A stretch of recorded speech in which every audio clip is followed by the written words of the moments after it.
Merci Seigneur, acclame Dieu, acclame Dieu.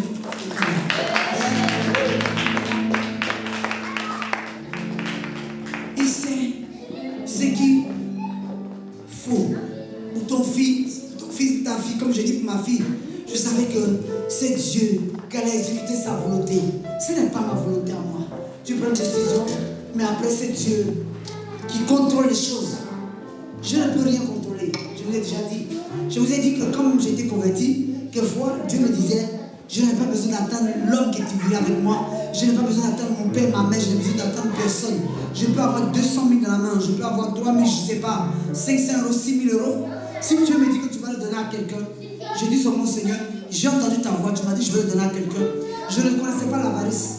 J'ai dit, tu m'as dit, moi je sais quelque part que tu vas me montrer à qui je vais le donner. Et quand Dieu me montre le coin, je prends, si il faut à pied, s'il faut en taxi, il faut en voiture, je ne sais pas.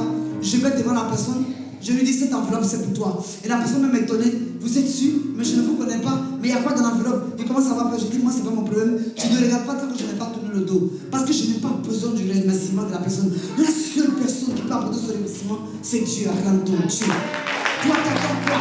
Quand tu veux dealer avec Dieu, tu dis Seigneur si je donne, alors tu dois me donner, ouais. Seigneur si je donne, alors tu vas me donner, tu vas attendre longtemps. Parce qu'il connaît les choses. Celui qui prend les choses en main, quand je donne, je dis à la personne, si ce que je t'ai donné vient de Dieu, vous comprenez?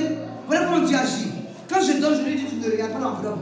Tu ne me connais pas, mais moi je m'en vais. Quand je m'en vais, Dieu me prouve que ça vient de lui. La personne prend l'enveloppe, quand il ouvre l'enveloppe, c'est ce dont il a besoin. Mais toi, t'assis là, quelquefois l'église a besoin d'argent. Vous savez ce qui s'est passé tout élément? Même la salle, on ne pouvait pas payer. La personne qui a donné l'argent pour payer la salle, Jennifer, acclame ton Dieu. Quand j'ai vu le nom de Jennifer sur le PayPal, j'ai dit non, peut-être c'est une autre Jennifer, je me suis trompé. J'ai appelé sa soeur, je lui ai dit, ta soeur Jennifer, ou bien c'est une autre Jennifer que je ne connais pas. Peut-être c'est Jennifer de Californie. Parce qu'il y a Jennifer en Californie aussi, l'actrice. Peut-être que c'est elle qui a mis l'argent. Elle me dit non, c'est ma soeur. Elle m'a appelé, elle m'a dit quels sont les besoins de l'église. Quand je lui ai dit, elle m'a dit je fais un PayPal. Acclame ton Dieu pour ça. Elle a fait. J'étais tellement étonné que je n'y croyais pas. Mais c'est la volonté de Dieu. Parce que la volonté de Dieu l'a touché. Mais déjà, si même la volonté de Dieu te touche, c'est tellement radé tout. Donc la volonté de Dieu te dit, oh pardon, pousse-toi à volonté. Laisse-moi marcher. Laisse-moi aller gagner mon argent. Moi, je suis une femme d'affaires, je suis un homme d'affaires. Mais j'ai mon salaire. Donc laisse-moi gagner. Je ne vais plus te voir là-bas. Loulou, je ne vais plus te voir là-bas. Ok? Tu dis, non. Moi là où je suis, mes affaires marchent. Mais Dieu te laisse le temps. Il dit, et puis fais comme ça. Ma fille, ça marche, non? Ok. Et puis il dit, ben oui, c'est pour ça que je n'ai plus besoin de toi. Mais qu'est-ce que je fais avec toi? Mon pauvre, ça marche. Hein? Tout le monde même. Hein? Ton travail. Ben oui, mon travail, je suis toujours dans mon travail, je m'en fous, moi. Il te laisse le temps. Donc toi, tu es tellement avant que tu es constipé de l'avarice. Acclame ton Dieu. L'avarice te constipe. Tu veux flatter Dieu. Toi, la mafia se trouve en Italie. Toi, tu l'amènes en France ici, la mafia. T'es plus que les Italiens. C'est la même qui connaissent la mafia. Et puis qui égorgent avec la mafia. Tu vois? Et puis ils s'en vont devant tous les magasins. Ils disent, ouais, voilà, à partir de ça. Non, si tu me payes chaque fin du mois, même les mafieux prennent l'argent. Va en Italie, tous les restaurants qui sont là-bas. Les mafieux, moi-même j'étais dans un restaurant d'une dame que je suis allé préparer. Le mafieux, un vieux fatigué. Il a quitté Sicile. Il est venu. Je dis, mais qu'est-ce qu'il fait là? Elle dit, il vient prendre sa dîme. Il dit, ah bon? Elle dit, oui. Tout ce qu'on a fait comme activité, il va vérifier le cahier. Je dis, mais c'est lui qui paie le loyer. Elle dit, non. C'est pas lui qui paie le loyer. Mais il vient prendre sa dîme. Donc elle a compté, elle a donné au mafieux. Donc elle avait gardé depuis l'enveloppe. Ça veut dire que tu gardes l'enveloppe depuis le jour n'est pas venu, le jour qui vient. L'enveloppe là, ça ne doit pas être plat comme ça. Mais toi, tu viens nous flatter avec des tout plat. Et puis pour payer le loyer, on a des problèmes. C'est pas notre maison.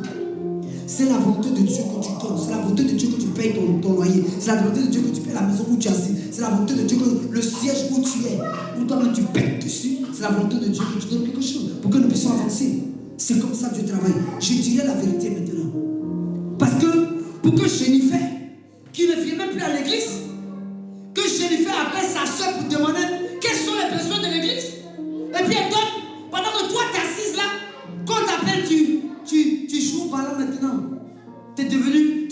le goal pour arrêter le ballon. Ça veut dire toi, tu es au centre, je ne sais même pas comment jouer au ballon. Je suis tombé l'affaire. On continue, on acclame Dieu.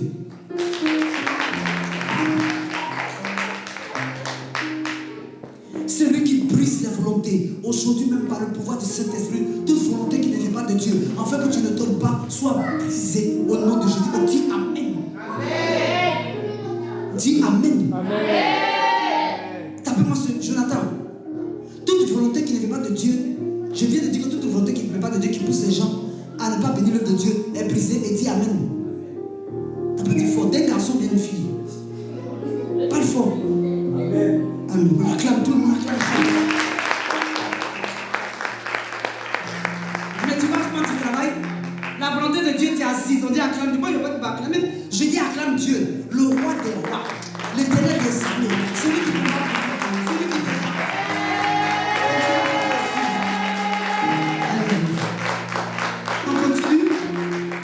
On continue.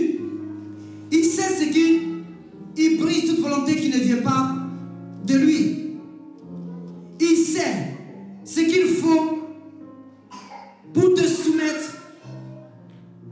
soumettre à lui et te soumettre à toi-même d'abord. Parce que tu dois te soumettre à toi-même d'abord. Tu dois accepter les choses et puis maintenant tu te soumets à Dieu. Est-ce qu'on est d'accord? Donc il sait déjà ça. Il sait les choses à l'avance. C'est chaud. Il sait les choses à l'avance. Il sait ce qu'il faut. Il sait ce qu'il faut pour te guérir. Dieu sait ce qu'il faut pour te guérir. Dis à ton frère, ta soeur, Dieu sait ce qu'il faut pour te guérir.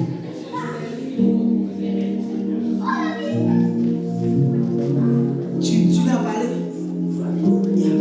Tu l'as parlé. Yeah. Tu as parlé à ta maman, Natacha, que Dieu sait ce qu'il faut pour te guérir. Il sait toutes choses. Donc il sait ce qu'il faut pour te guérir. Il sait ce qu'il faut pour que tu rentres dans l'onction du mariage, que tu sois marié. Il a su, il a donné à Anita quelque chose. Il a donné à la servante de Dieu, Ronnie. Il a donné à Kevin. Il a donné à Sarah. Il a donné à tous ceux qui sont mariés dans l'église. Il a donné sa volonté afin qu'ils se marient. Vous pensez que ce n'était pas la volonté de Dieu, mais il y a des gens qui veulent fuir la volonté de Dieu. Qu'est-ce que la volonté de Dieu? Ils veulent réfléchir. Si tu réfléchis, tu vas mourir. C'est moi qui dis ça.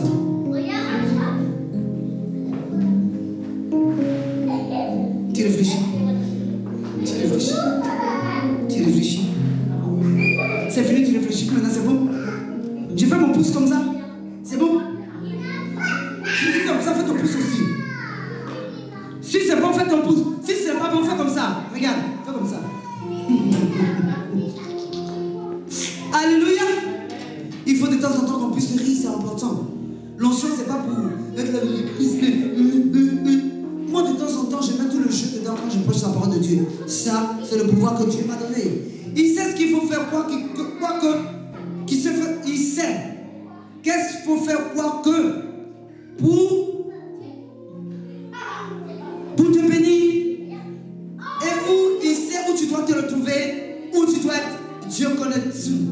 Il y a des gens, ils savent se promener. Je l'ai fait aller se promener. Ma sœur et son enfant doivent venir ici. Le jour qu'elle voulait passer son permis, elle s'adressait à moi. Je lui ai dit voilà, le diable, voilà le sillage qu'il va faire. Si tu marches sans ça, voilà. Elle a fait, je dis, tu vas arriver à un stop. Arriver dans le stop, le monsieur va te dire avance, n'avance pas. Je dis non, c'est un stop. Et c'est ce qui s'est passé. Aujourd'hui, elle a son permis. Même le fils qui crie amen, Dieu lui a donné son permis aussi, gloire à Dieu. Amina a son permis, gloire à Dieu. Qui a encore son permis? Angèle aussi, c'est vrai, elle a sa petite tortue. Elle a pris la petite tortue, sa petite voiture toute petite, mini. Je regarde, je dis quoi? Elle dit non, pour le moment, je préfère prendre ce qui me sied. Ça veut dire que c'est petit comme elle-même. Donc elle a petit comme elle-même, c'est dit pourquoi je prends grand? Moi, je ne suis pas grande. Je suis encore bébé. Donc elle a pris ce qui sied avec elle. Que Dieu te bénisse. Que Dieu bénisse tous ceux. Et que Dieu donne des permis à tout un chacun. Livia a son permis aussi. Que Dieu te donne ton permis, ma fille. Amen. Alléluia, que Dieu te donne ton permis aussi. Amen, amen. Que Dieu nous donne le permis à notre maman. La maman des jeunes. Alléluia. Donc, quoi que faire? Là où tu es, ça vient de Dieu et c'est Dieu qui t'a placé à l'endroit. Tu ne peux pas aller chercher notre volonté et c'est pas vrai. Toi, tu n'as pas rendu témoignage non plus. Parce que tu savais que Dieu a changé. Ça veut dire que tu as 2 filles, tu as permis, comme Anthony a rendu le témoignage aujourd'hui, tu auras un beau garçon, acclame Dieu pour elle. Kevin a dit, c'est vrai, je joue au ballon avec les filles, mais quelquefois elles se puissent. Je veux jouer au ballon avec un garçon. Il a dit à Dieu, Dieu a entendu sa voix. Vous n'avez pas vu le jour où il était sur le terrain, comme il jouait, et puis il était réveillé. Il dit, un garçon pour jouer au ballon, un garçon pour jouer au ballon. Et Dieu a écouté sa voix, Dieu lui a donné un garçon dans la Dieu.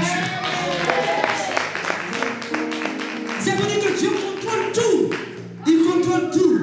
Alors, il voit toujours chaque problème avant qu'il ne soit, qu'il se produise. Toi, tu penses que tu as des problèmes. Oh, j'ai des problèmes. Ça ne va pas aujourd'hui. Mon patron ne m'a pas payé assez. Aujourd'hui, je n'ai pas d'argent. Aujourd'hui, c'est ça. Aujourd'hui, je ne sais pas comment aller à l'église. Aujourd'hui, je ne sais pas comment prendre le métro. Toi, je vais te dire qu'avant que les problèmes se produisent là, c'est toi qui pleures. Parce que Dieu connaît à l'avance. Acclame ton Dieu. Mais quand tu pleures, quand tu refuses, tu donnes autorité au diable. Tu lui fais comprendre que c'est lui qui est plus fort que Dieu. Ne donne jamais raison au diable. Donc les situations, tu dois dire, Seigneur, je sais que tu as déjà vu. Seigneur, tu as déjà vu ce qui est en train de se produire, ce qui est en train de se passer. Et je connais les choses. Et je sais que tu vas le faire. Alléluia, on continue. Donc suivez peut-être mon message. Donc tu dis attention à ton frère. Il voit toujours chaque problème avant que cela se produise. Alléluia. Comme ce que l'enfant a dit. Ça veut dire où tu ne t'entends pas Dieu et t'attends là-bas. Alléluia. Et donc, il est le maître et il est le vigneron. Alléluia. Il est le maître victorieux, il est le vigneron qu'on peut utiliser. Il est utilisable à n'importe quel moment. C'est pas comme tu vas allumer ton ordinateur va dire je rame. Non. Dieu ne rame jamais. Dès que tu appuies le bouton c'est la prière. Dès que tu pries, il est déjà au contrôle. Donc il nous ramène à notre besoin, à avoir besoin de lui. Dieu nous ramène à avoir besoin de lui. Parce que tu as beau fuir. Parce que, écoutez, moi je commence à m'interroger, je me suis dit, Seigneur, des gens qui ont connu l'onction, je vous dis la vérité, des gens qui ont connu l'onction, qui sont tombés conformistes, qui ont craché, qui ont pété, qui ont fait tout. Et puis ils ont regardé jusqu'à ce point. Donc hier je m'interrogeais, je dis, mais Seigneur, il y a un problème. Il y a un problème, il dit non. Quelqu'un qui a reconnu l'onction, il peut rétrograder peut-être pour, je ne sais pas, je donne un chiffre comme ça pour un an, mais pas plus. Parce que le sel va revenir. Dieu a le contrôle. Donc ne vous inquiétez pas, celui qui est parti va revenir. On n'a pas à s'inquiéter. Et je dis la vérité, Dieu m'a parlé tranquillement hier. Il a dit, pourquoi tu t'inquiètes? Il a connu l'onction. L'onction, c'est comme si tu avais mangé. Tu as mangé de nourriture succulente, tu as mangé de nourriture qui est bonne. Mais tu vas retourner aller manger encore. Et tu vas dire, oh, comme la nourriture était bonne, je ne veux plus, je vais aller chercher ce qui n'est pas bon. C'est faux. Tu vas revenir encore. Parce que tu auras besoin de lui. Tu vas créer des situations où tu auras toujours besoin de lui. Dis à ton frère, Dieu va créer des situations où tu auras besoin de lui. Tu auras besoin de lui. D'abord, on ne fuit pas la face de Dieu. Qui fuit la face de Dieu? Toi, t'es qui pour fuir la face de Dieu? Depuis le sein de ta mère, avant que tu descendes dans le sein de ta mère, il a dit t'avais plus possession. En fait, c'est lui qui t'a fait descendre dans le sein de ta mère. Quelquefois, même le diable fait descendre. Mais lui-même, comme il a le contrôle sur le diable, il détourne la situation. Alors, il te prend. Il dit, toi, le diable, c'est pas ton élément. Moi, je le récupère. Acclame ton Dieu.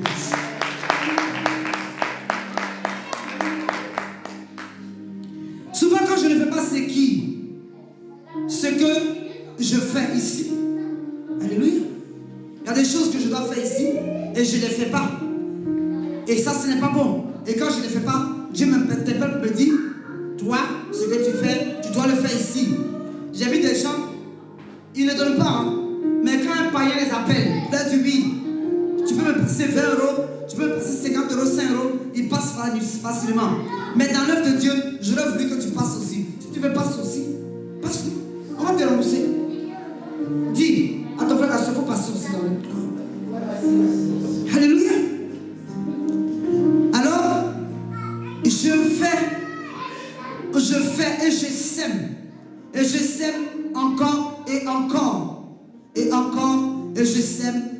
suis comme le semeur et je sème toujours. J'invite, quand je sème, j'invite la prospérité dans ma vie, la prospérité dans la vie de mes enfants, de mon entourage. Quand je sème, c'est que je suis à l'écoute de Dieu. Celui qui ne sème pas n'écoute pas Dieu, il écoute le monde. Mais si vraiment tu es quelqu'un qui écoute Dieu, si tu es qui est derrière la porte là? C'est qui? C'est qui?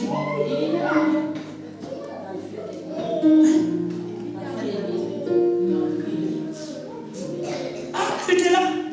Mais je ne l'ai pas vue. Elle était assise où? Ah, ok. Ça va mon bébé? Dis bonjour mamie. Je ne l'ai pas vue. Je pensais que vous n'êtes pas venu avec elle.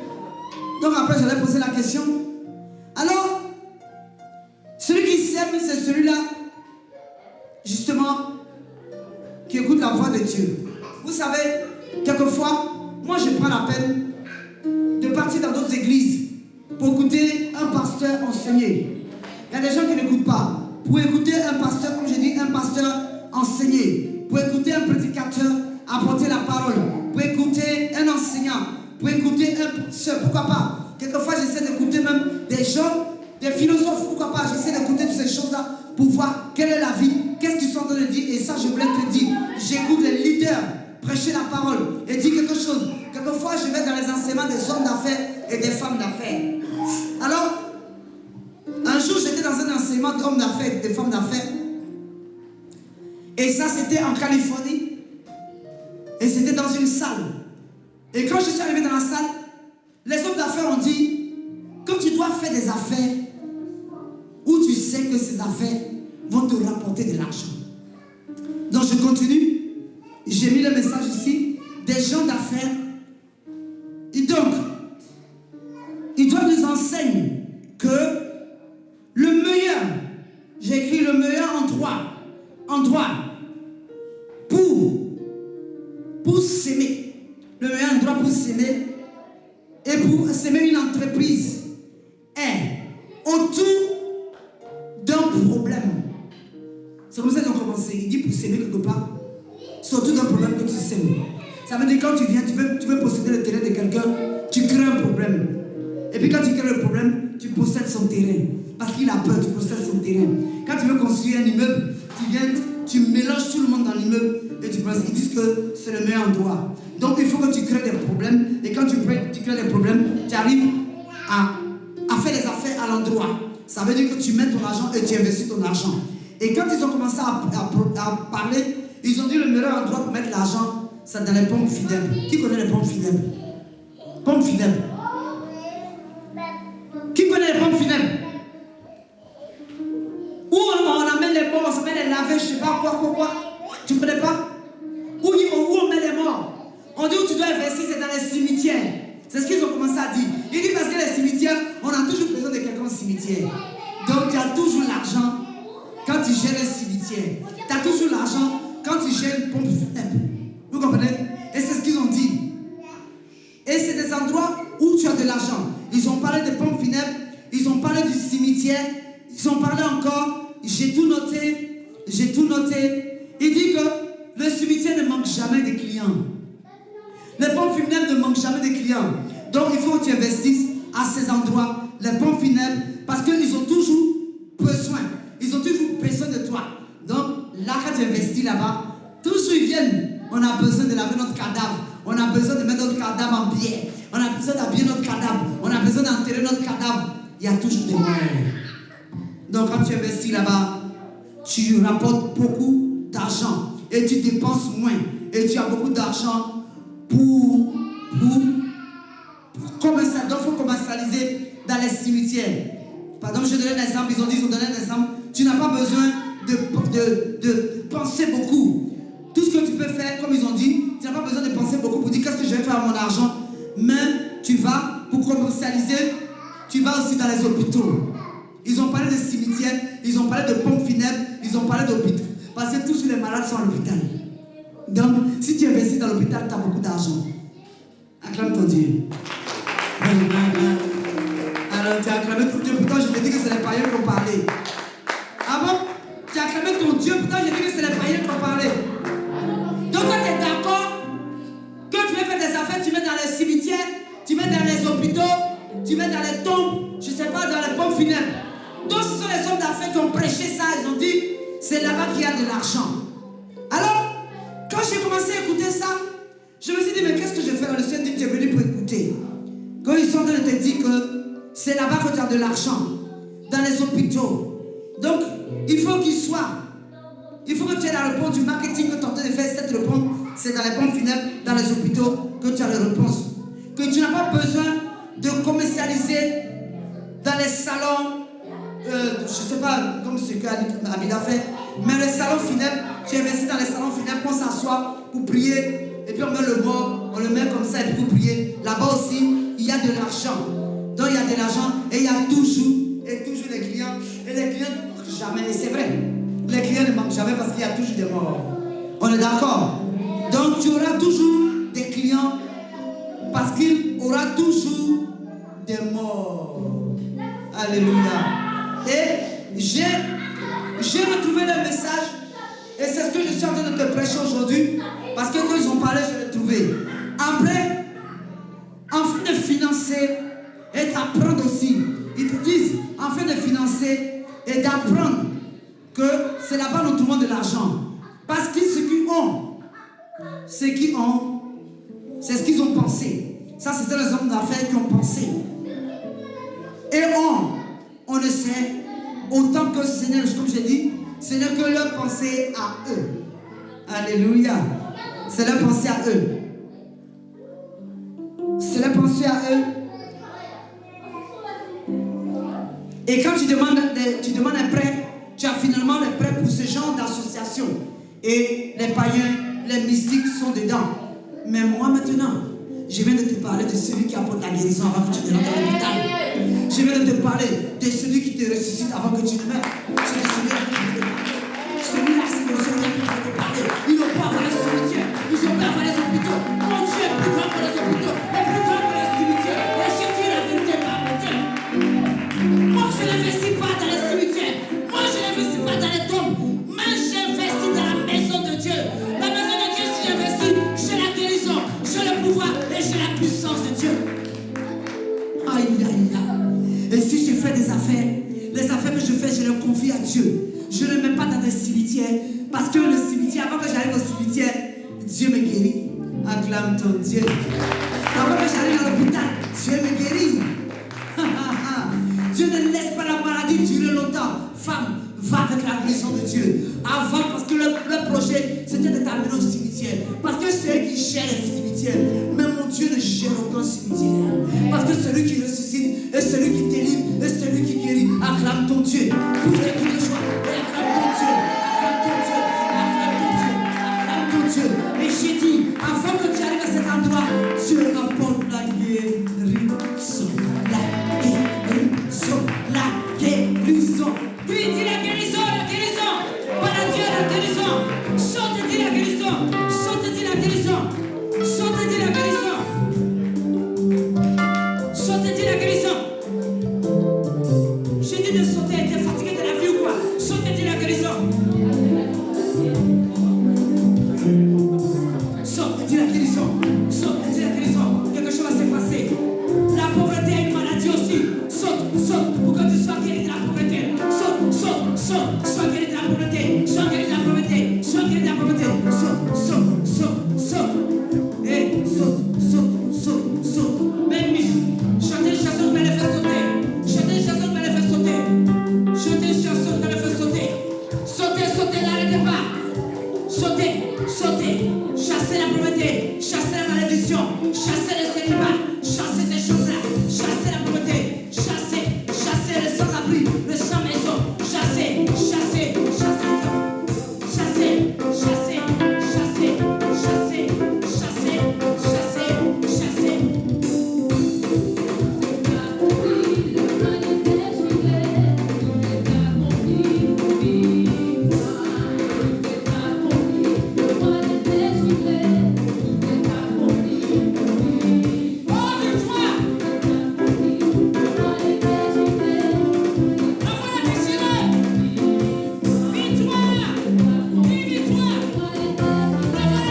prier pour dire qu'elle a fait un bon culte ou il a fait un bon culte.